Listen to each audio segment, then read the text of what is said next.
আস্তিক এবং নাস্তিকের মধ্যে পার্থক্য কি জানেন? একটি গল্প বলি, শুনুন। একবার একটি গরু বনের মধ্যে ঘাস খাচ্ছিল। হঠাৎ দেখতে পেল দূর থেকে একটি বাঘ তাকে খাওয়ার জন্য আসতেছে।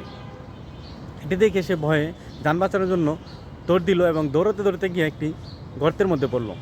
তারপর বাঘটিও ওই গর্তের মধ্যে পড়ল। গর্ত থেকে ওঠার জন্য দুইজনই চেষ্টা করতে লাগলো, কিন্তু কেউই উঠতে পারছিল না। গরু যখন বুঝতে পারলো এটি গর্তের মধ্যে ছিল কাদামাটি, এখান থেকে ওঠা কোনোভাবেই সম্ভব না, তখন গরুটি আর ওঠার জন্য কোনো চেষ্টা করলো না, কিন্তু বাঘ ওঠার জন্য অনেক চেষ্টা করতেছিল। এটা দেখে গরুটি হাসতেছিল। গরুকে তারপর বাঘ প্রশ্ন করলো, কী ব্যাপার, আমি এখান থেকে বাঁচার জন্য ওঠার জন্য এত চেষ্টা করতেছি, তুমি কোনো চেষ্টাই করতেছো না, উল্টো হাসতেছো, কারণ কি? উত্তর গরুটি বলল যে, দেখো, আমি এখানে পড়েছি, আমার একজন মালিক আছে। তিনি যখন এসে দেখবে আমি ঘাস খেতে নাই, তখন ঠিকই উনি আমাকে খুঁজে বের করে নিয়ে যাবে। কিন্তু তোমার তো কোনো মালিক নেই, তোমাকে কে বাঁচাবে?